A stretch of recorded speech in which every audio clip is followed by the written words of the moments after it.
Syekh Subakir konon adalah seorang ulama besar yang telah menumbal tanah Jawa dari pengaruh negatif makhluk halus saat awal penyebaran ajaran Islam di Nusantara. Kisahnya dimulai saat Sultan Muhammad pertama bermimpi mendapat wangsit, ilham irhas, petunjuk, untuk menyebarkan dakwah Islam ke tanah Jawa. Adapun mubalihnya diharuskan berjumlah 9 orang. Jika ada yang pulang atau wafat, maka akan digantikan oleh ulama lain asal tetap berjumlah 9. Sehingga dikumpulkanlah beberapa ulama terkemuka dari seluruh penjuru dunia Islam waktu itu. Para ulama yang dikumpulkan tersebut mempunyai keahlian masing-masing.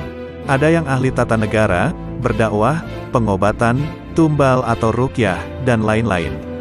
Lalu dikirimlah beberapa ulama ke Nusantara atau tanah Jawa. Namun sudah beberapa kali utusan dari Kesultanan Turki Utsmaniyah yang datang ke tanah Jawa untuk menyebarkan agama Islam, tapi pada umumnya mengalami kegagalan. Penyebabnya masyarakat Jawa saat itu sangat memegang teguh kepercayaannya, sehingga para ulama yang dikirim mendapatkan halangan karena meskipun berkembang tetapi ajaran agama Islam hanya dalam lingkungan skala yang kecil, tidak bisa berkembang secara luas seperti yang diharapkan. Selain itu konon, Pulau Jawa saat itu masih merupakan hutan belantara angker yang dipenuhi makhluk halus dan jin-jin jahat. Lalu diutuslah Syekh Subakir, ulama asal Persia yang ahli dalam meruqyah, ekologi, meteorologi dan geofisika ke tanah Jawa. Beliau diutus secara khusus menangani masalah-masalah gaib dan spiritual yang dinilai telah menjadi penghalang diterimanya Islam oleh masyarakat Jawa ketika itu. Berdasarkan versi Babat Tanah Jawa, setelah sampai ke Nusantara, Syekh Subakir yang menguasai ilmu gaib dan dapat menerawang makhluk halus mengetahui penyebab utama kegagalan para ulama pendahulu dalam menyebarkan ajaran Islam, karena dihalangi para jin dan dedemit penunggu tanah Jawa. Para jin, dedemit dan lelembut tersebut bisa merubah wujud menjadi ombak besar yang mampu menenggelamkan kapal berikut penumpangnya, dan menjadi angin puting beliung yang mampu memporak-porandakan apa saja yang berada di depannya. Selain itu, para jin kafir dan bangsa lelembut tersebut juga bisa berubah wujud menjadi hewan buas, siluman, yang mencelakakan para ulama pendahulu tersebut. Untuk mengatasi hal tersebut, konon Syekh Subakir sudah membawakan batu hitam dari Arab yang telah dirajah. Lalu batu dengan nama Raja Aji Kolocokro, versi Jawa, tersebut dipasang di tengah-tengah tanah Jawa yaitu di puncak Gunung Tidar, Magelang. Karena Gunung Tidar dipercayai sebagai titik sentral atau pakunya tanah Jawa. Kemudian efek dari kekuatan, wasilah, dari batu gaib suci yang dimunculkan oleh batu hitam tersebut, menimbulkan gejolak para dedengkot makhluk-makhluk penunggu tanah Jawa. Alam yang tadinya cerah dan sejuk, matahari bersinar terang, damai dengan kicauan burung, tiba-tiba berubah drastis selama 3 hari 3 malam. Cuaca mendung dan gelap, angin bergerak cepat, kilat menyambar-nyambar menimbulkan hujan api. Gunung-gunung bergemuruh tiada henti, lelembut, setan, siluman, lari menyelamatkan diri. Jin dan peri, banaspati, kuntilanak, jailangkung, semua hanyut dalam air karena tak kuat menahan panasnya pancaran batu hitam tersebut. Makhluk halus yang masih hidup pun mengungsi ke lautan. Sebagian jin yang lain ada yang mati akibat hawa panas dari tumbal yang dipasang Syekh Subakir tersebut. Melihat hal itu, konon Sabdo Palon, raja bangsa jin yang telah 9.000 tahun bersemayam di puncak Gunung Tidar, terusik dan keluar mencari penyebab timbulnya hawa panas bagi bangsa jin dan lelembut tersebut. Sabdo Palon lalu berhadapan dengan Syekh Subakir. Sabdo Palon lalu menanyakan maksud pemasangan batu hitam tersebut. Sang ulama menyatakan, maksud dia, menancapkan batu hitam itu untuk mengusir bangsa jin dan lelembut yang mengganggu upaya penyebaran ajaran Islam di tanah Jawa oleh para ulama utusan Khalifah Turki Utsmaniyah. Setelah terjadi perdebatan, mereka segera mengadu kesaktian. Konon pertempuran antara keduanya terjadi selama 40 hari 40 malam, hingga Sabdo Palon yang juga dikenal sebagai Ki Semar Bodronoyo Sang Danyang Tanah Jawa ini, merasa kewalahan dan menawarkan perundingan. Sabdo Palon mensyaratkan beberapa poin dalam upaya penyebaran Islam di tanah Jawa. Isi kesepakatan antara lain, Sabdo Palon memberi kesempatan kepada Syekh Subakir beserta para ulama untuk menyebarkan Islam di tanah Jawa, akan tetapi tidak boleh dengan cara memaksa. Kemudian Sabdo Palon juga memberi kesempatan kepada orang Islam untuk berkuasa di tanah Jawa. Raja-raja Islam, namun dengan catatan, para raja Islam itu silahkan berkuasa, namun jangan sampai meninggalkan adat istiadat dan budaya yang ada. Silahkan kembangkan ajaran Islam sesuai dengan kitab yang diakuinya, tetapi biarlah adat dan budaya berkembang sedemikian rupa.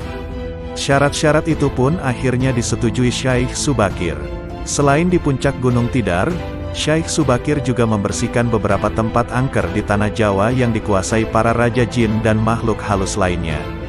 Dalam versi lain diceritakan, untuk membersihkan wilayah Gunung Tidar dari bangsa jin, Syaikh Subakir membawa senjata pusaka berupa tombak Kiai Panjang. Lalu tombak pusaka tersebut ditancapkan tepat di puncak Tidar sebagai syarat syariat penolak bala. Dan benar, tombak sakti itu menciptakan hawa panas yang bukan main bagi para lelembut dan bangsa jin yang berdiam di Gunung Tidar. Mereka pun lari tunggang langgang meninggalkan Gunung Tidar. Sebagian pengikut Sabdo Palon dari bangsa jin melarikan diri ke timur, dan konon hingga sekarang menempati daerah Gunung Merapi yang masih dipercaya sebagian masyarakat sebagai wilayah yang angker. Bahkan sebagian lagi anak buah Sabdo Palon ada yang melarikan diri ke Alas Roban, dan ke Gunung Serandil. Tombak itu sekarang masih dijaga oleh masyarakat dan ditempatkan di puncak Gunung Tidar dengan nama petilasan, makam tombak Kiai Panjang. Dengan adanya tombak sakti itu, maka amanlah Gunung Tidar dari kekuasaan para jin dan makhluk halus. Dan karena keberhasilannya menumbal tanah Jawa lalu penyebaran Islam oleh Wali Songo periode pertama menjadi lancar. Nama Syaikh Subakir lalu menjadi sangat terkenal dan dikagumi di kalangan para pendekar dan Srikandi, penganut ilmu gaib dan kanuragan, bangsawan serta masyarakat di tanah Jawa ketika itu. Sehingga mereka terkesan melampaui batas mendewakan sang ulama asal Persia tersebut. Akhirnya, untuk melepaskan kefanatikan masyarakat terhadap Syaikh Subakir, dan untuk menjaga akidah umat Islam, maka pada tahun 1462 Masehi, Syaikh Subakir pulang ke Persia, Iran. Ini dimaksudkan agar kefanatikan tersebut runtuh, dan masyarakat kembali kepada tauhid yang benar. Selain itu, tugas utama Syaikh Subakir untuk membersihkan tanah Jawa dari pengaruh negatif makhluk halus telah selesai. Selanjutnya setelah Syaikh Subakir wafat, menurut satu riwayat, posisinya digantikan oleh wali Songo lainnya yaitu Sunan Kalijaga. Adapun versi Astana Cirebon sebagai berikut. Syaikh Subakir adalah sang babat alas Jowo, Islam di tanah Jawa sebelum wali Songo. Sudah banyak utusan dari negeri Arab dalam hal menyebarkan agama Islam di tanah Jawa namun terbentur akan kekuatan gaib yang masih menguasai tanah Jawa, Nusantara. Maka, ditunjuklah Syaikh Subakir untuk menumbali tanah Jawa sebelum para wali-wali memulai dakwahnya. Penyebab utama dari gagalnya syiar agama Islam sebelum Syaikh Subakir disebabkan oleh masyarakat yang masih kokoh memegang kepercayaan lama, klenik. Dalam artian, bahwa masih banyak makhluk yang menghuni dan mempengaruhi masyarakat Jawa untuk menyembah pepohonan, batu besar, atau hal-hal yang menyeru kepada kemusyrikan. Disitulah Syaikh Subakir berperan menghilangkan gangguan jin dan setan tersebut menggunakan batu hitam yang dipasang Syaikh Subakir di bagian-bagian Nusantara. Untuk tanah Jawa sendiri diletakkan di tengah-tengahnya Pulau Jawa, yaitu di Gunung Tidar. Setelah semua dipasang, efek dari kekuatan gaib batu hitam tersebut menimbulkan gejolak besar yang membuat jin dan setan mengamuk. Kemudian, Syaikh Subakir meredamnya dengan berdialog bersama mereka. Walaupun kamu mampu meredam amukan kami dan kamu dapat mengembangkan agama Islam di tanah Jawa, tetapi kodratullah tetap masih berlaku atasku, kata setan. Apa yang kamu maksud? Jawab Syaikh Subakir. Aku masih dibolehkan untuk menggoda manusia, termasuk orang-orang Islam yang imannya masih lemah, pungkasnya. Atas dasar itulah beliau dikenal sebagai wali Allah yang menaklukkan jin dan makhluk halus di Gunung Tidar sehingga para makhluk halus tersebut berpindah ke pantai selatan, tempat Nyai Roro Kidul. Setelah berhasil menaklukkan para jin-jin dan makhluk halus, Syaikh Subakir kembali ke tanah asalnya di Rom, Baghdad. Dan tidaklah salah bila kemudian, Gunung Tidar dikenal dengan sebutan Paku Tanah Jawa. Pada puncak Gunung Tidar, ada lapangan yang cukup luas dan terdapat tugu dengan simbol huruf Sa. Menurut penuturan juru kunci, Sa bermakna Sapa salah seleh, siapa salah ketahuan salahnya. Tugu inilah yang dipercaya sebagian orang sebagai pakunya tanah Jawa, yang membuat tanah Jawa tetap tenang dan aman. Bagi sebagian orang yang memang ngelakoni lelaku spiritual, Gunung Tidar merupakan salah satu objek yang menjadi tempat tujuan untuk mendekatkan diri kepada Gusti Allah. Zaman dahulu, Gunung Tidar terkenal keangkerannya dan menjadi rumah bagi para jin dan makhluk halus. Jalmo moro jalmo mati, setiap orang yang datang ke Gunung Tidar bisa dipastikan, kalau tidak mati ya modar. Hal ini yang menjadi asal-usul nama Tidar, mati atau modar. Berdasarkan penuturan juru kunci Gunung Tidar, terdapat dua buah makam yaitu makam Kiai Panjang dan makam Sang Hyang Ismoyo, Kiai Semar. Sedangkan tempat yang selama ini dikenal sebagai makam Syaikh Subakir sebenarnya itu hanyalah petilasan beliau. Pada tahap berikutnya, kedudukan Syaikh Subakir, sang babat tanah Jawa, sebagai salah satu wali Songo, digantikan oleh Sunan Kalijaga yang banyak disebut-sebut pimpinan para wali di tanah Jawa, karena kekeramatannya yang begitu melegenda. Di antara para wali yang bersama-sama Syaikh Subakir dalam menyebarkan agama Islam di tanah Jawa generasi pertama adalah 1. Maulana Malik Ibrahim, Turki, ahli mengatur negara. 2. Maulana Ishak, Samarkand, Rusia Selatan, ahli bidang pengobatan. 3. Maulana Ahmad Jumadil Kubro, Mesir, dakwah tauhid Islam. 4. Maulana Muhammad Al-Maghrobi, Maroko. 5. Maulana Malik Israel, Turki, ahli tata negara. 6. Maulana Muhammad Ali Akbar, Persia, Iran, ahli pengobatan. 7. Maulana Hasanuddin, Palestina. 8. Maulana Aliuddin, Palestina. 9.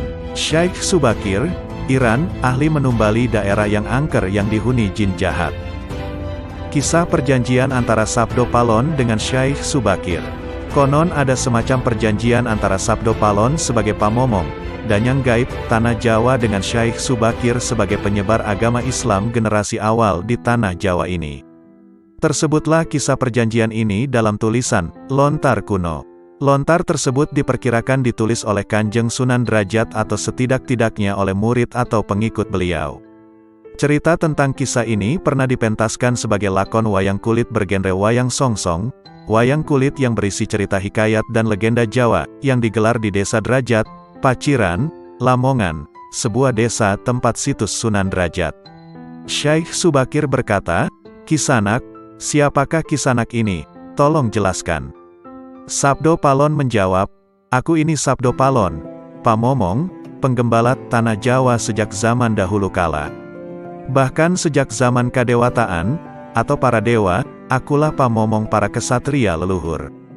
Dulu aku dikenali sebagai Sang Hyang Ismoyo Jati, lalu dikenal sebagai Ki Lurah Semar Bodronoyo dan sekarang zaman Majapahit ini namaku dikenal sebagai Sabdo Palon." Oh, berarti Kisanak ini adalah Danyang, penguasa tanah Jawa ini. "Perkenalkan Kisanak, namaku adalah Syaikh Subakir, berasal dari tanah Syam Persia," kata Syaikh Subakir. Sabdo Palon berkata, "Ada hajat apa gerangan Jengandiko, Anda, rawuh, datang di tanah Jawa ini?" "Saya diutus oleh Sultan Muhammad yang bertahta di negeri Istanbul untuk datang ke tanah Jawa ini." "Saya tidaklah datang sendiri, kami datang dengan beberapa kawan yang sama-sama diutus oleh Baginda Sultan," jawab Syaikh Subakir. "Ceritakanlah selengkapnya Kisanak, supaya aku tahu duduk permasalahannya," ungkap Sabdo Palon. "Baiklah, pada suatu malam, Baginda Sultan Muhammad bermimpi menerima wisik, atau ilham. Wisik dari Hyang Akaryo Jagat, Gusti Allah Zat yang Maha Suci lagi Maha Luhur. Diperintahkan untuk mengutus beberapa orang alim, ahli ilmu, ke tanah Jawa ini. Yang dimaksud orang alim ini adalah sebangsa pendita, brahmana, dan resi di tanah Hindu. Pada bahasa kami disebut ulama," jawab Syaikh Subakir. "Jadi Jengandiko ini termasuk ulama itu tadi?" tanya Sabdo Palon. "Iya, saya salah satu dari utusan yang dikirim Baginda Sultan. Adapun tujuan kami dikirim kemari adalah untuk menyebarkan wawara suci, ajaran suci, amedar agama suci, yaitu Islam," kata Syaikh Subakir. "Bukankah Kisanak tahu bahwa di tanah Jawa ini sudah ada agama yang berkembang yaitu Hindu dan Buddha yang berasal dari tanah Hindu? Lalu buat apa lagi Kisanak menambah dengan agama yang baru lagi, kata Sabdo Palon. Syekh Subakir menjawab, biarkan kawulo dasih, atau rakyat, yang memilih keyakinannya sendiri. Bukankah Kisanak sendiri sebagai danyangnya tanah Jawa lebih paham bahwa sebelum agama Hindu dan Buddha masuk ke Jawa ini, di sini pun sudah ada kapitayan, kepercayaan. Kapitayan atau ajaran asli tanah Jawa yang berupa ajaran Budi. Sabdo Palon berkata, ya, rupanya Kisanak sudah menyelidiki kawulo Jowo di sini. Memang di sini sejak zaman sebelum ada agama Hindu dan Buddha, sudah ada kapitayan asli. Kapitayan adalah kepercayaan yang hidup dan berkembang pada anak cucu di Nusantara ini. Jika berkenan, tolong ceritakan bagaimana kapitayan yang ada di tanah Jawa ini, ungkap Syekh Subakir.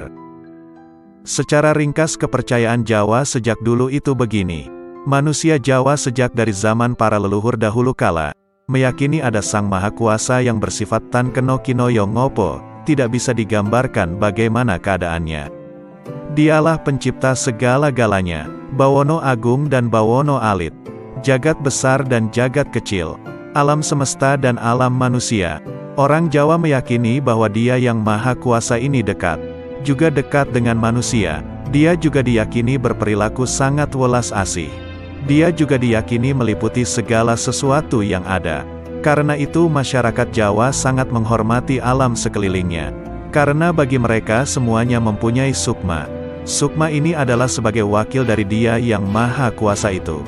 Jika masyarakat Jawa melakukan pemujaan kepada Sang Pencipta, mereka lambangkan dengan tempat yang suwung. Suwung itu kosong namun sejatinya bukan kosong, namun berisi Sang Maha Ada. Karena itu tempat pemujaan orang Jawa disebut Sanggar Pamujan. Di salah satu bagiannya dibuatlah sentong kosong, tempat atau kamar kosong, untuk arah pemujaan. Karena diyakini bahwa di mana ada tempat suwung di situ ada yang Maha Ada dan yang Maha Berkuasa, jelas Sabdo Palon.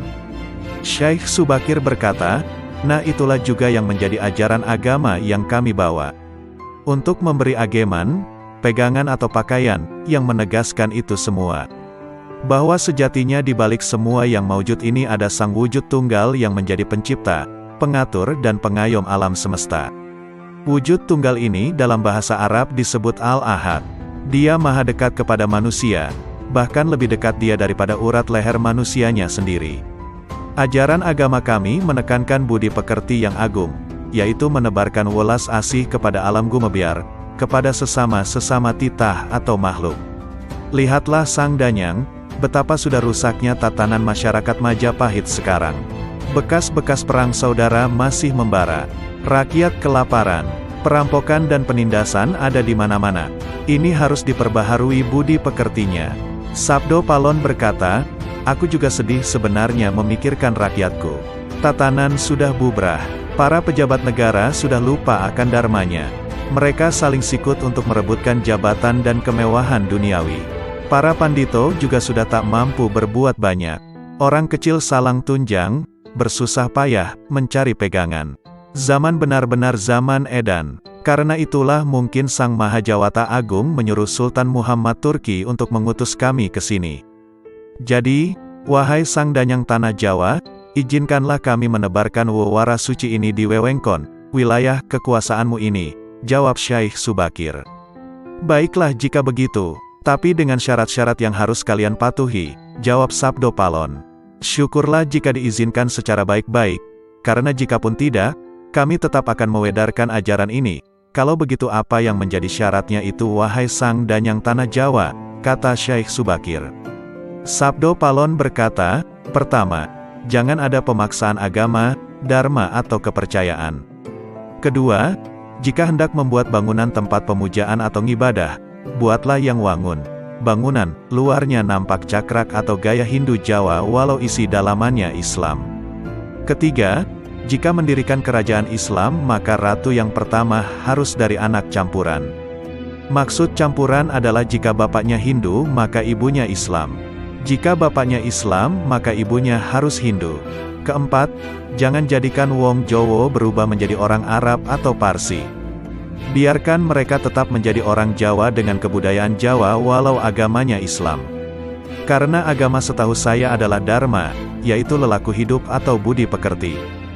Hati-hati jika sampai orang Jawa hilang Jawanya, hilang kepribadiannya, hilang budi pekertinya yang adiluhung, maka aku akan datang lagi. Ingat itu, 500 tahun lagi jika syarat-syarat ini sudah terabaikan, maka aku akan muncul dengan membuat goro-goro. Syekh Subakir berkata, baiklah jika memang begitu. Syarat pertama sampai keempat aku setujui. Namun khusus syarat keempat, betapapun aku dengan kawan-kawan akan tetap menghormati dan melestarikan budaya Jawa yang adiluhung ini. Namun jika suatu saat kelak karena perkembangan zaman dan ada perubahan, maka tentu itu bukan dalam kuasaku lagi, biarlah Gusti Kang Akaryo Jagat yang menentukannya. Memang susah untuk mengetahui keadaan, asal-usul atau gambaran kondisi sebuah masyarakat nan jauh ke masa lalu. Semakin jauh masa itu, semakin gelap gambarannya. Namun, upaya-upaya ahli sejarah dan lainnya untuk menguaknya patut dihargai. Paling tidak, ada sedikit gambaran yang mungkin bisa kita lihat, meski tidak sepenuhnya benar 100%. Beberapa naskah yang beredar mencoba menggambarkan hal itu. Seperti dalam serat jangka Syekh Subakir. Sudah 9.000 tahun, ya, saya Semar, sudah ada di pulau ini, Jawa, di pedusunan di Gunung Tidar, tapi baru 1000 tahun berjalan. Di sini, Syekh Subakir heran mendengarnya, engkau ini makhluk apa? Apa benar manusia?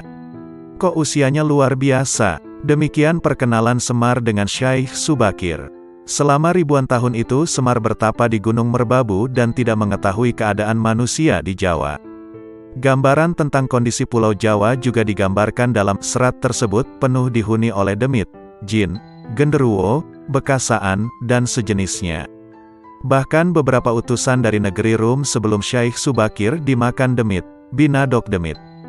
Dari serat ini, ditegaskan bahwa Raja Rum mendapat petunjuk untuk mengisi Pulau Jawa, jeung Sultan Rum Kang Winarni, angsal sasmitaning sukma, dinawuhan angiseni, manungso pilo Jawi.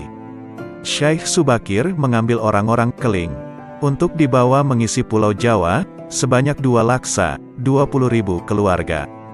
Dari serat ini, maka yang mengisi, menjadi penghuni Pulau Jawa, adalah dari bangsa keling, yang dibawa oleh Syekh Subakir. Padahal dalam naskah itu pula, Semar adalah manusia. Sang Hyang Semar lon wuwusnya, Gi Sumangga Karso Aji, Sajatin Gi Kawula, lan Kiraka Tiang Jawi, ing kina prapteng mangkin, kawak dapla inggi ulun, wong Jawa kunamula, saderenga dika prapti, kula manggen marbabu pucak haldaka. Namun, selama bertapa ribuan tahun itu pula Pulau Jawa sudah berubah isinya. Bukan manusia seperti Semar, tetapi sudah dikuasai oleh para demit. Dalam versi serat jangka Tanah Jawi gambarannya tidak beda jauh dengan serat jangak Syekh Subakir, yaitu pertemuan antara Semar dengan Syekh Subakir ketika memberi tumbal, mengusir para dedemit yang menguasai Tanah Jawa. Dalam serat ini ada dialog yang sebenarnya adalah bantahan anggapan bahwa Tanah Jawa belum dihuni oleh manusia, hanya oleh bangsa jin dan demit. Syekh Subakir berkata, sebenarnya di Tanah Jawa, belum ada manusia, masih berupa hutan. Hyang Semar menjawab dengan lembut, hamba ini sebenarnya, di masa lalu, sebelum kedatangan Tuan, hamba berdua, Semar dan Togok, ini penghuni Jawa yang bertempat di Gunung Merbabu. Namun, dalam serat ini Semar sendiri menjelaskan bahwa dia bukan manusia, tetapi keturunan dewa, Sang Yang Tunggal atau Manikmaya. Agak sedikit berbeda memang dengan serat jangka Syekh Subakir. Namun pada intinya bahwa Semar dan Togok di masa lalu adalah penghuni Pulau Jawa. Apakah hanya mereka berdua? Tentu ini bisa disinkronkan dengan sumber-sumber lain, misalnya Babat Demak Pesisiran yang menerangkan silsilah orang tua Sang Hyang Tunggal adalah Sang Yang Menang, putra dari Sang Yang Wening, putra dari Sang Yang Nurasa, putra dari Sang Yang Nur Cahyo atau Sayyid Anwar, putra dari Nabi Sis. Dalam versi lain, Sang Yang Wening dan Menang adalah satu pribadi. Dalam serat jangka Tanah Jawi, Semar adalah keturunan dari Nabi Sis, jika digabungkan Babat Demak Pesisiran, karena anak dari Sang Yang Tunggal. Namun, dalam Babat Demak Pesisiran, nama Semar tidak muncul sebagai anak Sang Yang Tunggal.